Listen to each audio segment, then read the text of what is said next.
नमस्कार दोस्तों। Common university entrance test यानी कि CUET 2022 के बारे में हम पिछले दिनों में कई वीडियो में बात कर चुके हैं कि उसका स्ट्रक्चर और सिलेबस क्या होगा, कैसे एग्ज़ाम होगा, क्या क्वेश्चंस आएंगे। अब हम बात करेंगे सिलेबस के बारे में। जो नेशनल टेस्टिंग एजेंसी ने अपनी साइट पे सेक्शन 2 में जितने भी सब्जेक्ट्स हैं उसमें जो जो भी सब्जेक्ट दिए गए हैं उनके सिलेबस को दिया है, तो हम उसके बारे में बात करेंगे और वो सब्जेक्ट देखते हैं कि वो कौन कौन से सब्जेक्ट्स हैं। पहले देखिए, हम सबसे पहले देखते हैं कि अकाउंटेंसी है, एग्रीकल्चर है, फिर एंथ्रोपोलॉजी है, आर्ट एजुकेशन स्कल्पचर है, बायोलॉजी है, बिजनेस स्टडीज़ है, केमिस्ट्री है, फिर कंप्यूटर साइंस है, इकोनॉमिक्स पब्लिक बिजनेस इकोनॉमिक्स है, इंजीनियरिंग ग्राफिक्स है, एंटरप्रेन्योरशिप है, एनवायरमेंटल स्टडीज़ है, जियोग्राफी है, हिस्ट्री है, होम साइंस है, जनरल ट्रेडिशन प्रैक्टिसेस इंडिया है, लैंग्वेजेस है जो सेक्शन ए और बी हैं। जो फर्स्ट सेक्शन है उसमें दो सेक्शन हैं, उन लैंग्वेजेस के बारे में है। फिर लीगल स्टडीज़ है, मीडिया मास कम्युनिकेशन है, मैथमेटिक्स है, परफॉर्मिंग आर्ट्स है, फिजिकल एजुकेशन है, फिजिक्स है, political science, psychology, sociology, teaching aptitude, ये सब्जेक्ट्स हैं। हम उनको ये एक एक करके देखते हैं कि उनका सिलेबस क्या है।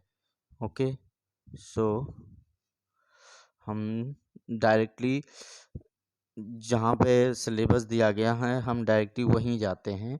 CUET का जो वेबसाइट है हम डायरेक्टली वहीं पे जाते हैं, CUET.samar.ac.in पे। यहीं पे हम जब जाएंगे तो यहाँ पे सिलेबस दिया गया, हम फिर उसके बाद यहाँ बगल में जाते हैं तो देखते हैं कि ये सिलेबस है। और ये सिलेबस पे जब हम चेक करेंगे तो नीचे जो जो भी सब्जेक्ट्स हैं उनका ओपन हो जाएगा। यहाँ से आप डिटेल में सिलेबस को देख सकते हैं। तो हम जैसे कि देख रहे हैं इसमें जो भी सब्जेक्ट अभी मैंने बताया है उनके सिलेबस को यहाँ पे दिया गया है, यहाँ पे दिया गया है। तो हम डिटेल में अगर देखना चाहें तो यहाँ से व्यू PDF और डाउनलोड करके उन सिलेबस को देख सकते हैं। तो हम बात करते हैं इस सिलेबस के बारे में। तो सम अगर जैसे कि हम कोई एक सब्जेक्ट ले लें, जैसे कि जियोग्राफी लेते हैं, हम जियोग्राफी को ये देखते हैं कि उसमें क्या क्या दिया गया है, ताकि हमको एक बेसिक आइडिया मिल जाएगा कि क्या है क्या एक्चुअली में। तो ये जो जियोग्राफी और जियोलॉजी है ये एक ही सब्जेक्ट्स होंगे। इन दो जो स्टूडेंट ग्रेजुएशन में एडमिशन लेंगे, अगर कोई जियोलॉजी में भी एडमिशन लेना चाह रहा है, जियोग्राफी में, इन दोनों में, तो उन दोनों को ये सिलेबस देख के एग्ज़ाम को देना पड़ेगा। और ये सिलेबस जो है क्लास 12th का है, टोटली क्लास 12th का। NCERT की बुक्स में जो भी सिलेबस जो दिया गया वहाँ से ये सिलेबस टोटली लिया गया है। अब उसमें ये भी है कि आपको जैसे पता है कि 40 क्वेश्चन करने होंगे, 50 क्वेश्चन आएंगे। तो देख लेते हैं हम कि यूनिट वाइज दिया गया है। और बेसिकली ये एक पैटर्न होगा जिससे कि हम अनुमान लगा सकेंगे सभी सब्जेक्ट्स में कैसे कैसे सिलेबस क्या क्या है।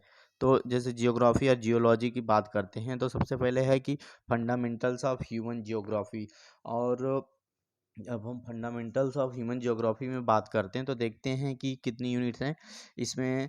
बेसिकली यूनिट 1 2 एंड 3 4 5 5 यूनिट्स हो गई। हम जब फंडामेंटल ऑफ ज्योग्राफी की बात करते हैं तो 5 यूनिट हैं।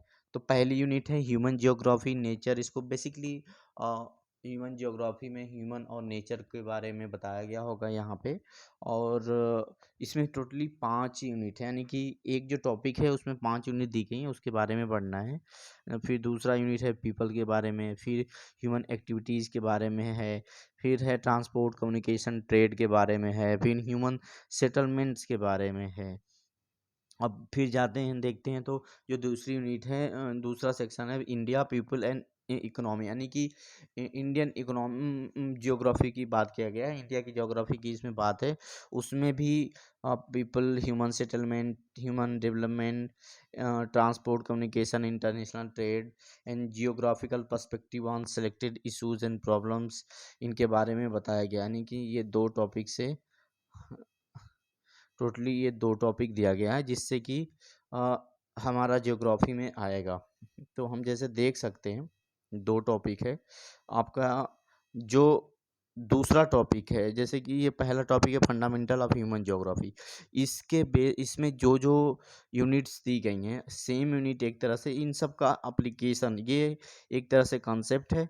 और यहाँ पे जो दिया गया है इंडियन पीपल इकोनॉमी, ये कॉन्सेप्ट पे एप्लीकेशन है। ये पहली पहले सेक्शन का, इस सेक्शन का फंडामेंटल ऑफ ह्यूमन ज्योग्राफी का क्या एक तरह से इंडिया के रिस्पेक्टिव में, इंडिया के पर्सपेक्टिव में बताया गया है। तो ये तो हमारा हो गया कि ये ज्योग्राफी का हम देख लिए। अब इसी तरह से जब हम यहाँ पे आगे देखते हैं कि किसी का हिस्ट्री का देख लेते हैं। हिस्ट्री का देखते हैं तो अभी ओपन होगा आपको।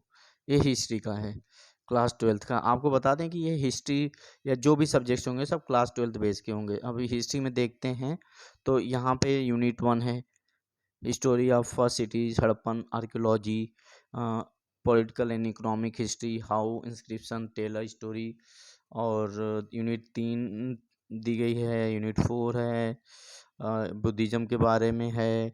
यूनिट 5 है, रिलेशंस हैं अकबर के आईने अकबरी में जो भी दिया गया है। और यूनिट 6 है, मुगल कोड के बारे में बताया गया है। यूनिट 7 है, आर्किटेक्चर के बारे में। हम्पी का आर्किटेक्चर बहुत फेमस आर्किटेक्चर है, उसके बारे में आप लोग पढ़ोगे। उसके बारे में है। रिलीजियस हिस्ट्रीज़ हैं, जैसे कि भक्ति, सूफी ट्रेडिशंस, मिडाइवल सोसाइटी है। जब ट्रेवलर्स जो भी आए थे हमारे देश में बाहर से, जैसे इब्न बतूता हो गया या फायान हो गया, उन्होंने जो भी लिखा है उनके उससे रिलेटेड क्वेश्चंस हैं यहाँ पे आएंगे, पढ़ना है आपको। यूनिट 10 है, 11 है, ये 1857 की क्रांति के बारे में बात की गई है। यूनिट 12 है, महात्मा गांधी जी के बारे में 13वीं यूनिट में। पार्टीशन के बारे में है। और फिर है लास्ट यूनिट है 15वां, मेकिंग ऑफ कॉन्स्टिट्यूशन, यानी कि आपको कॉन्स्टिट्यूशन के बारे में भी थोड़ा इसमें दिया गया है हिस्ट्री में। सो हिस्ट्री में टोटल 15 यूनिट आपको पढ़ना होगा और फिर इसी के बेस पे पूरा आपको एग्ज़ाम में आएगा। सो ये हो गया हिस्ट्री का। और फिर हम जब देखते हैं अदर्स सब्जेक्ट्स के बारे में, तो यहाँ पे आप यहाँ से डाउनलोड कर जो भी सब्जेक्ट्स को आपको लेना होगा। जैसे कि हम लैंग्वेजेस सेक्शन 1 एंड 2 है इसमें, तो इसको भी देख लेते हैं यहाँ पे क्या दिया गया है उसके बारे में। फिर हम ये लैंग्वेजेस का है, languages section section 1A and 1B। 1A और 1B में जो भी लैंग्वेजेस हैं उसके बारे में देख लेते हैं। तो ये सेक्शन 1A में जो 13 लैंग्वेजेस हैं जो कि यहाँ पे दिया गया, मैं पहले भी वीडियोस में बता चुका हूँ कि सेक्शन 1A में कौन कौन सी लैंग्वेजेस हैं। और उनमें जो क्वेश्चंस आएंगे, क्वेश्चंस बेसिकली टॉपिक्स पे आएंगे। और पहले रीडिंग कंप्रिहेंशन होगा जो कि एक पैराग्राफ दे देगा, हिंदी का हो चाहे इंग्लिश का हो पैराग्राफ, उसके बेस पे क्वेश्चंस आएगा।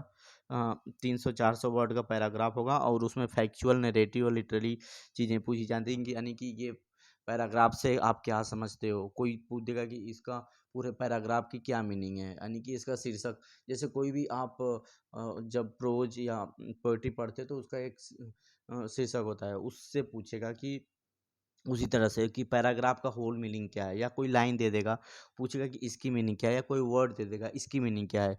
तो ये रीडिंग कम्प्रीहेंशन है। दूसरा वर्बल एबिलिटी के बारे में कि कोई वर्ड पूछ लेगा, उसका अर्थ पूछ लेगा, यही सब है। उसका अनुलोम विलोम पूछ लेगा, सिनोनिम्स एंटोनिम्स पूछ लेगा। या कोई सेंटेंस देगा 3-4 टुकड़ों में, उसको इधर उधर क्या रहेगा उसको अरेंज करने के लिए पूछेगा, री अरेंजिंग द पार्ट। फिर चौथा दे चूजिंग द करेक्ट वर्ड, यानी कि 4-5 वर्ड दिया रहेगा, कहेगा कि इसमें से सही वर्ड कौन सा है। स्पेलिंग आपको पता होनी चाहिए। सिनोनिम्स और एंटोनिम्स, यानी कि अनुलोम विलोम जो विलोम शब्द हैं उनके बारे में पूछ लेगा। सिनोनिम्स और एंटोनिम्स समानार्थी और इस इन सब के बारे में पूछ लेगा। और वोकेबुलरीज है, यानी कि कोई वर्ड दिया है गया है उनकी मीनिंग के बारे में।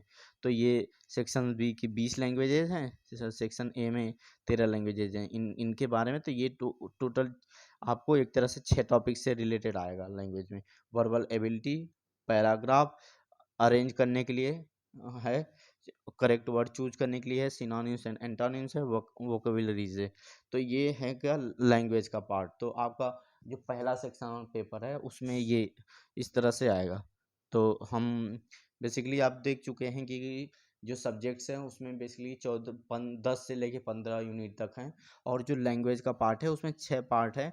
वहाँ से क्वेश्चंस आएंगे, और आगे भी हम सिलेबस के बारे में डिटेल डिस्कशन करेंगे। जो जो टॉपिक हम अपनी यूट्यूब चैनल पे पढ़ाएंगे वहाँ पे, और जो हम टेस्ट सीरीज ला रहे हैं जिस जिस सब्जेक्ट्स में, उनके बारे में हम डिटेल में आगे भी चर्चा करते रहेंगे जो भी सिलेबस है। और अ, आपकी कोई भी क्वेरी हो सिलेबस से रिलेटेड तो आप हमें कमेंट बॉक्स में कमेंट कर सकते हैं। नमस्कार, अपना ख्याल रखिए।